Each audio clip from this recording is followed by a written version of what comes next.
Okay, hi. Uh, Welcome to week 3 in Urban Studies and Planning 310, Growth and Sustainable Development of Cities. Hopefully we're kind of moving along pretty well here, getting into a rhythm, um, get used to a quiz every week. Heads up, in a couple of weeks we're going to have our first paper assignment, and you'll spend the week focusing on that paper. It will serve kind of as a midterm, the first midterm for the class. So the topic this week is the urban revolution. We could call the topic ancient cities. We could call the topic the emergence of cities. Uh, the main reading that we have for this week is by Gordon Child. Gordon Child, I think you pronounce it. And he's a real famous archaeologist who has written extensively about these first early cities. And the title of his paper that we have for this week is The Urban Revolution. And that's what I titled this PowerPoint here. As a side note, I made the second reading optional. You note that on Canvas. That reading is a good complement to the child reading. I won't be asking any quiz questions on that other reading. It's just that it's a little too in detail, I think. But that person, that author, is also a real famous researcher on these early cities. But anyway, so let me get started here. So I want to start with this chart that we've seen a number of times, and that's such a good illustration of human history from a couple different perspectives, mainly population growth. And what is so interesting here is that for the majority of time that humans have inhabited the earth, they have lived in small hunting and gathering societies or hunting and gathering groups that kind of moved around, um, often moved where there were abundant sources of food. These groups were pretty small, maybe 20 people at the largest. It was based on kinship or family. And this is the way people lived for the majority of human history. The arrow I have there points to something like 150,000 years ago, or 150,000 BC. This is approximately when humans first appeared on the Earth's surface. And so for the majority of this time, 100,000 years or more, people just lived in these small hunting and gathering groups.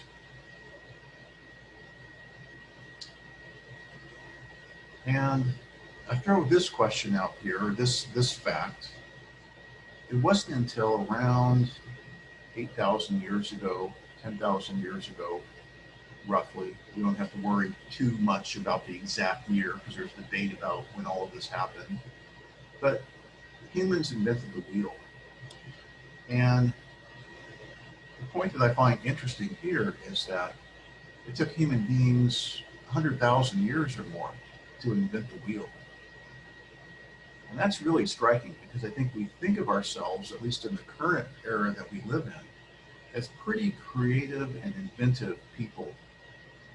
Creative and inventive as a species that separates us from the animal world.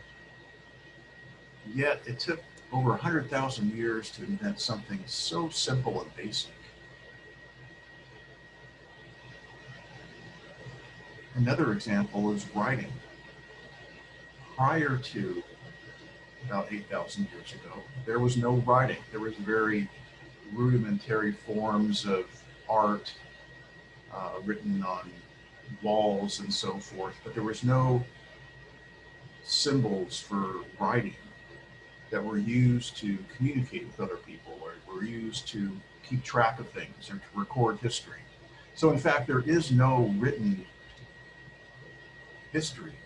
There is no written record of history prior to uh, 10,000, 8,000, 10,000 years ago.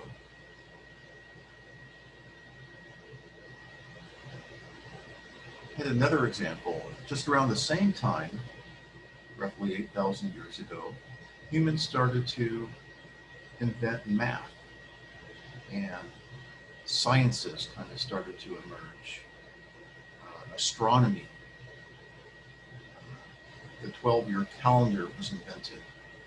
So all of a sudden, after 100 and 150,000 years of just roaming around, um,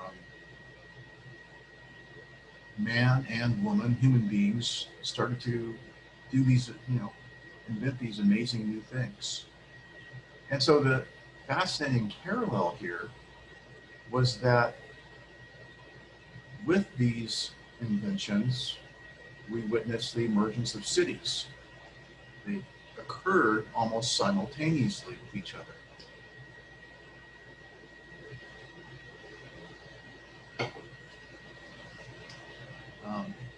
As you will read in the Childs paper, the emergence of cities is often equated with the emergence of civilization.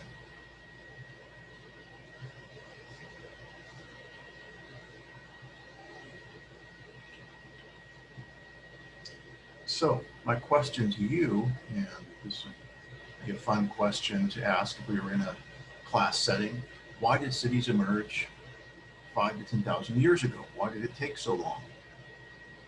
Why did people roam the Earth's surface for 100,000 years before starting to settle down in cities? And what do we mean by cities then? What differentiated what people were doing at this point, something we're calling the emergence of cities, compared to just roaming the Earth's surface in small groups?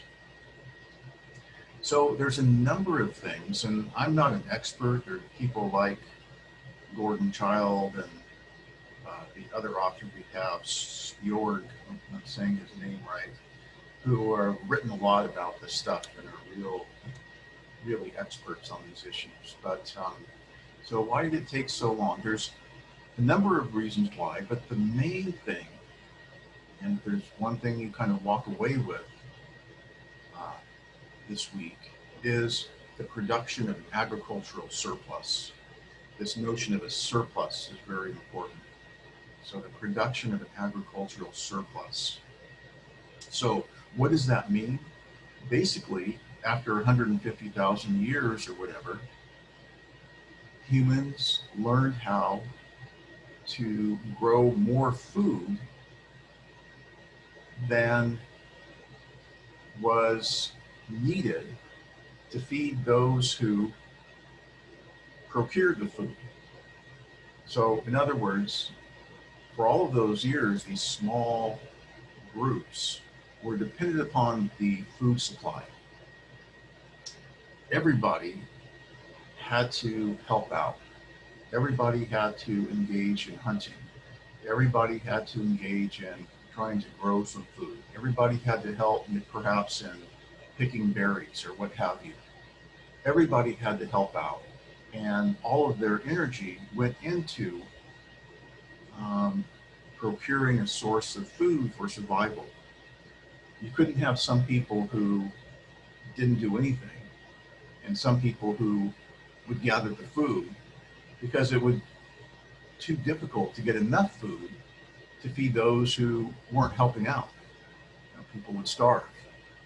So everybody had to engage in food, the search for food, the procurement of a food supply, whatever that food supply was available to them. And if you would kind of just move around if that food supply changed, or if you figured out there was a better source of food, or hunting and gathering the food supply somewhere else. So the production of an agricultural surplus, something happened where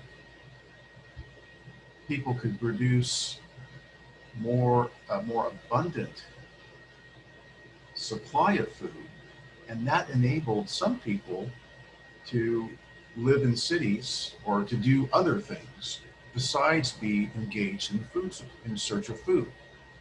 And so this was the emergence of the cities. So, okay.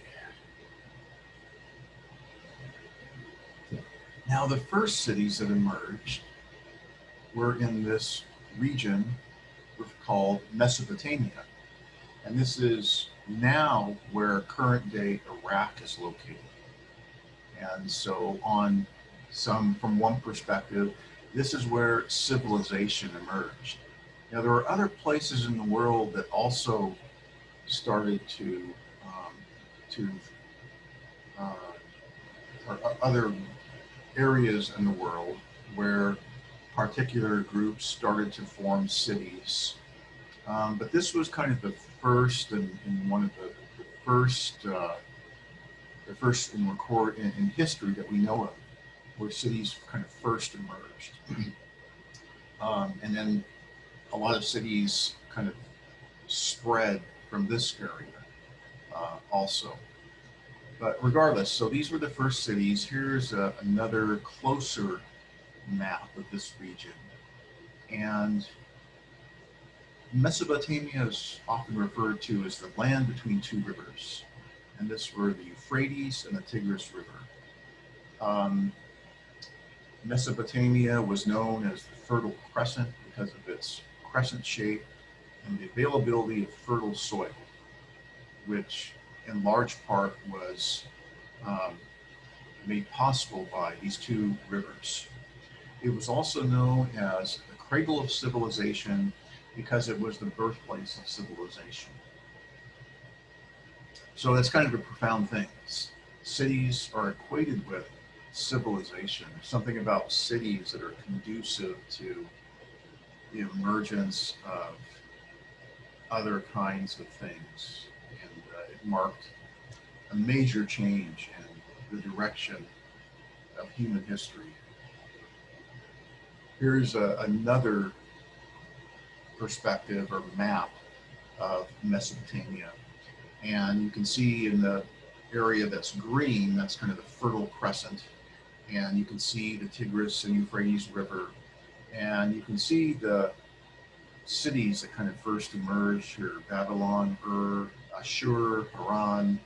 I may be slightly mispronouncing some of these names, Damascus, and so on.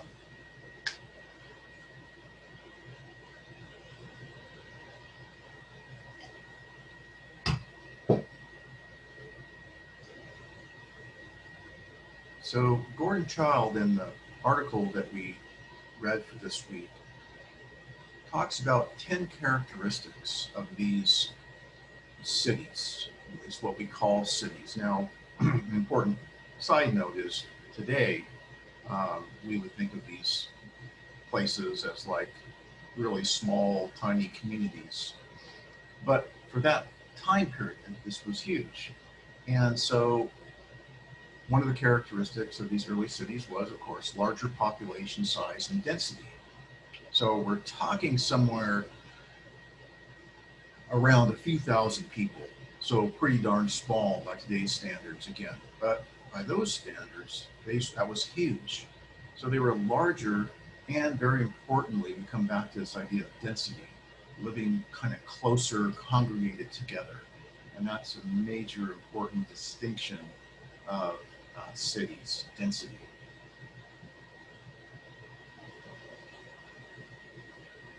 A second characteristic is the emergence of full-time specialists who do not procure their own food. So because you had people who did not have to worry about hunting or worry about what they were going to eat and so on, they could engage in other kinds of specialties or other kinds of pursuits. And those varied somewhat. Here are some of the main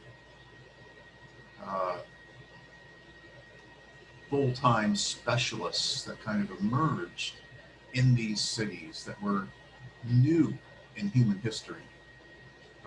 Craftsmen who would focus on making certain things, specializing in making particular goods, specialize in making tools, um, things that could be used in agriculture to make agriculture more productive, um, a whole host of things we come back to. Merchants, people buying and selling goods, and a class of priests. Religion was kind of a pervasive thing in these early cities, and priests had a lot of prestige, and it was a major part of the communities and societies of these early cities.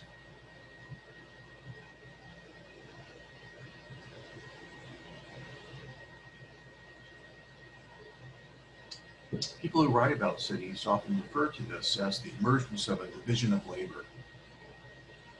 Prior to the emergence of cities, everybody did the same thing. Now, with cities, you have a division of labor, meaning people do different things. Some people hunt, some people produce steel goods, some people are full-time priests, sometimes some people are full-time shopkeepers.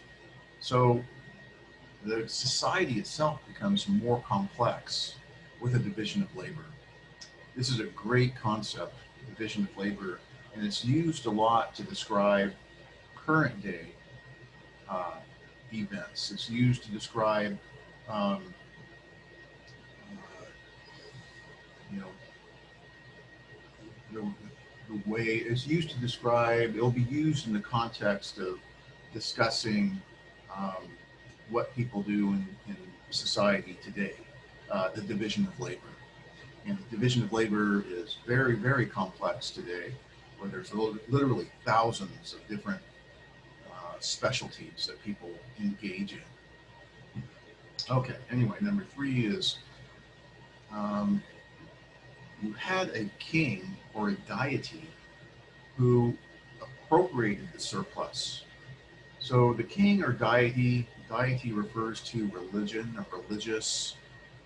Oftentimes the head person, we can call him or her, I think typically it was him, a king, or the king typically uh, identified himself as being some kind of god-like figure who, um, who through kind of religious ideas was destined to appropriate the surplus.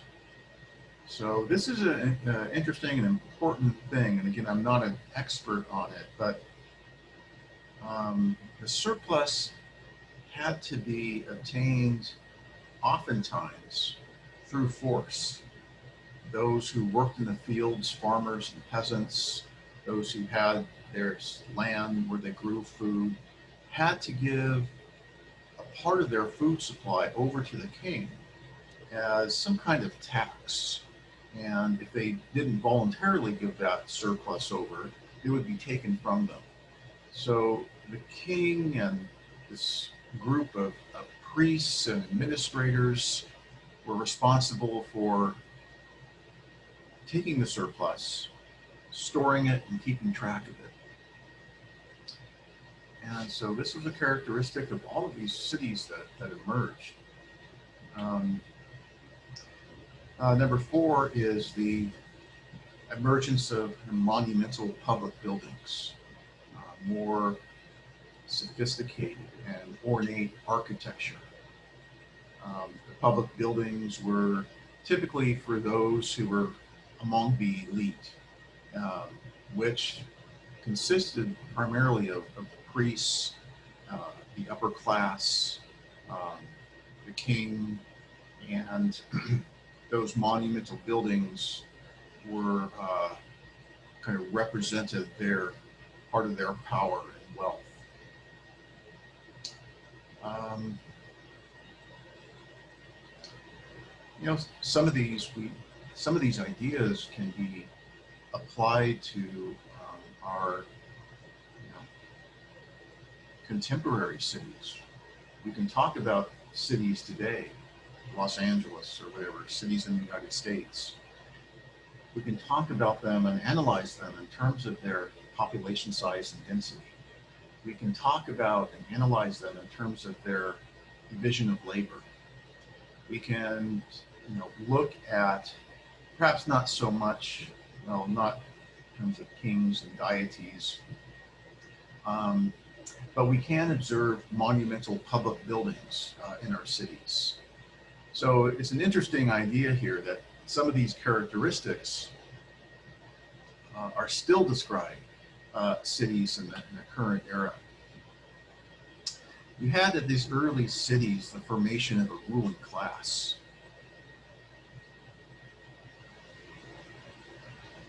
Now, for the majority of human history, 100,000 years, 150,000 years, there really was no separation of classes. There was no ruling class.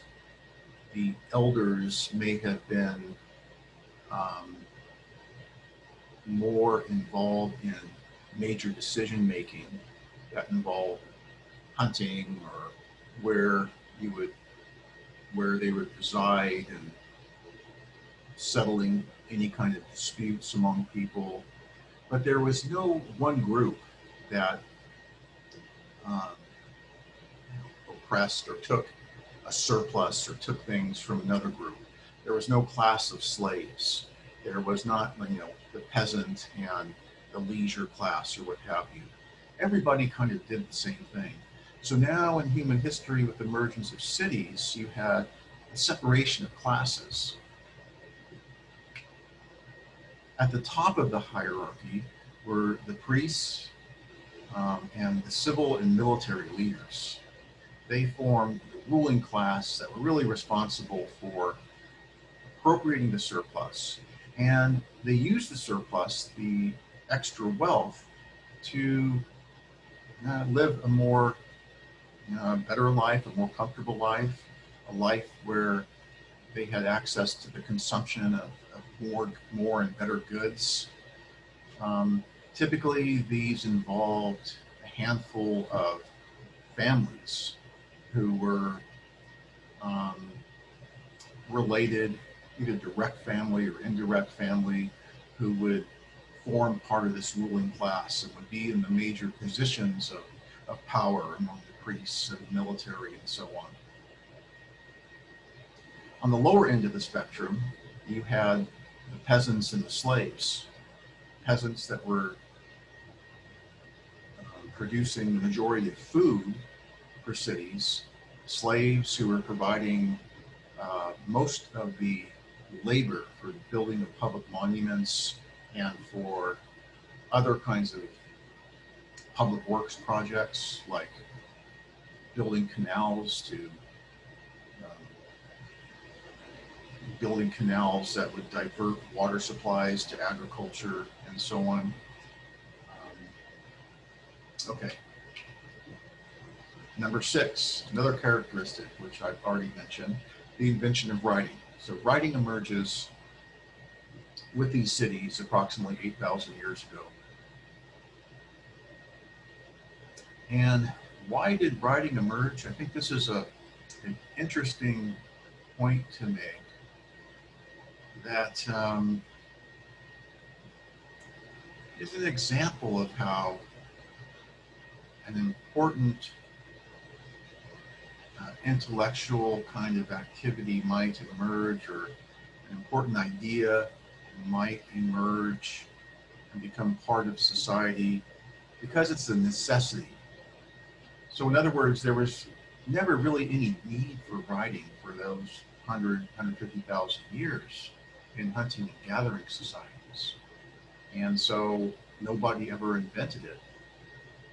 Now, because there was an agricultural surplus and there was a ruling class that needed to keep track of that surplus, there was a need to record how much the surplus was, who was, not contributing to the surplus, and who was, and so you had this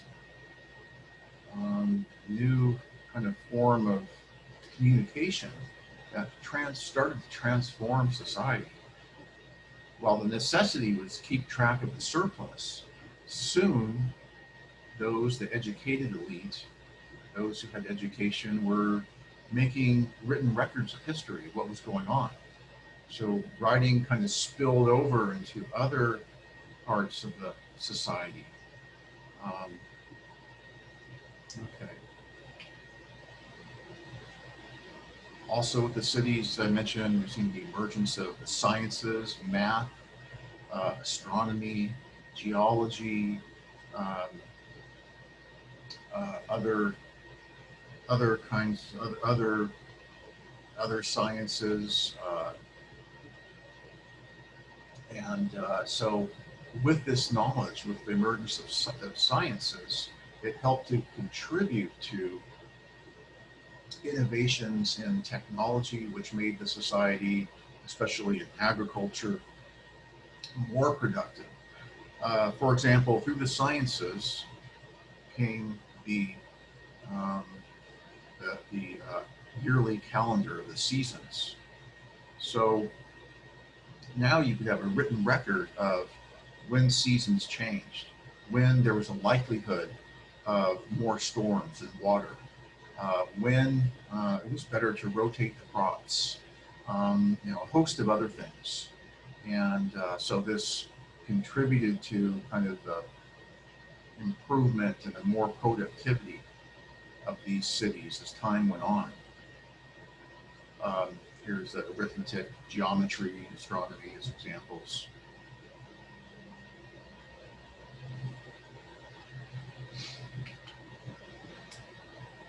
There emerged within this division of labor people who were full-time artists, and was something new.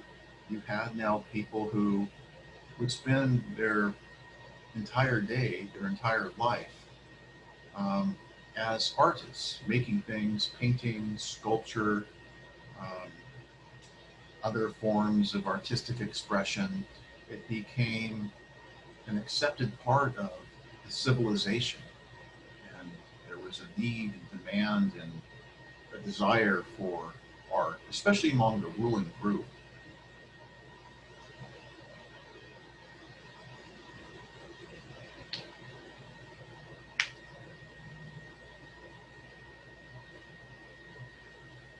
Number 9 was the emergence of long distance trade.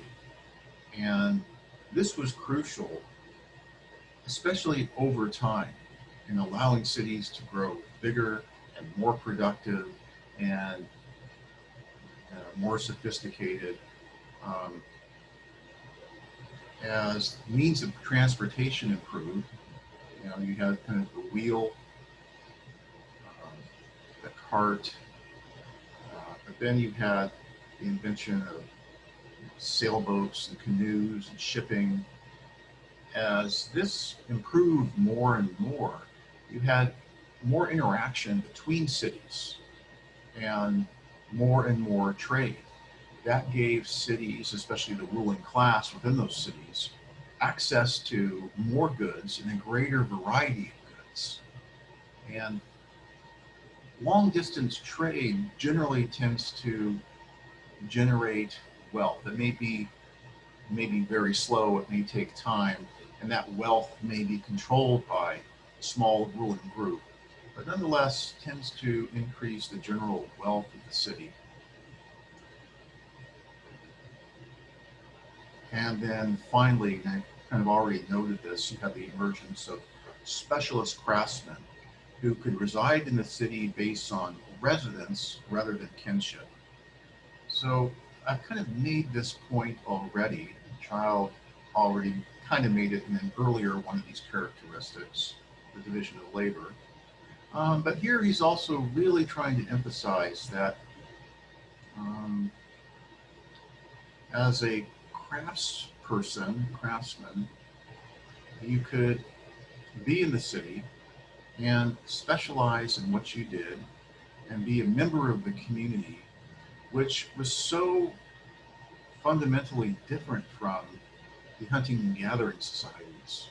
The hunting and gathering societies, membership was based primarily on kinship, family, relatives, that kind of thing. an outsider generally was not accepted. So a specialist craftsman was really not possible in the earlier hunting and gathering societies. So the more specialists you had, um, you know, the specialists really contributed to um, the production and the availability of different kinds of goods, especially more sophisticated goods that were made with metal. Um, okay, so I think I'm just going to go over this last PowerPoint here, and this repeats a little bit from what I've already talked about. But I wanted to put this down here, and these were some of the important inventions that came with the urban revolution and the emergence of these first cities. Writing, we've already talked about that. The wheel, we kind of talked about that. Metallurgy, which we haven't really talked about, is a very important category that's used to mark certain points in human history and the development of cities and civilization. We talk about like the Stone Age and the Barbarian Age. The child makes reference to this. We're talking about those hunting and gathering societies where bronze, copper, and later iron had not been invented. Those inventions came about with the emergence of cities. Bronze and copper were the first kinds of metals that were invented. And this is where the craftsman was key to making a whole host of different products or goods that were made from bronze and copper. It was especially important in agriculture because, if you're plowing the fields with a particular metal, it's going to be more productive and more reliable than it would be with just stone or sticks. Iron was invented somewhere around 3,000 or 4,000 years ago. And iron was a major kind of invention in terms of facilitating the growth of cities because it was such a reliable and a very useful source of metal. The plow was an important invention. There were a host of inventions, but sailboat, a 12-month calendar, I mentioned that already.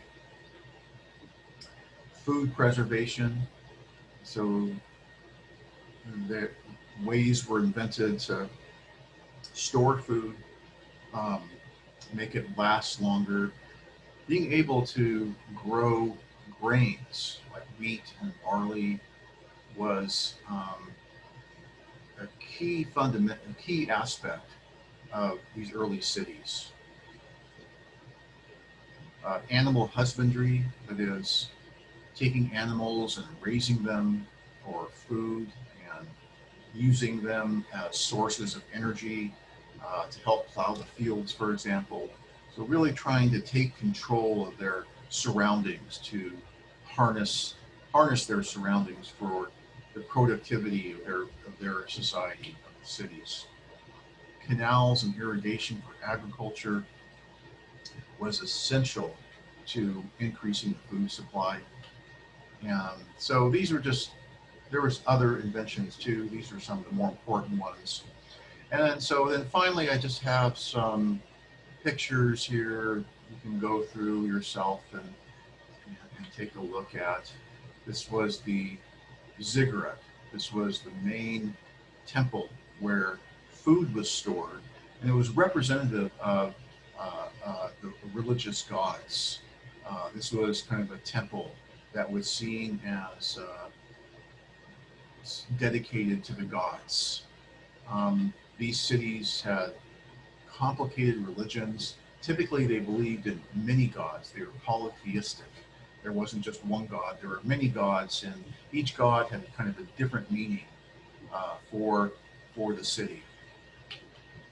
And here's a look at a writing tablet here. and how scribes, who were those who specialized in writing, um,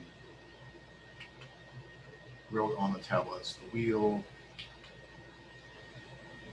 And here again is this idea of religion, uh, some of the different religious figures here of that time.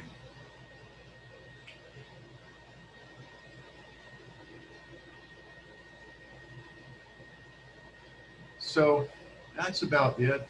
I really just scratched the surface with the history of some of the history of these early cities. Um, and but I think it's useful. It's very interesting, and we'll be able to draw on some of these concepts again later in this class, like division of labor and population density and so on. Okay, well, let's see. Stop it there. See you next week.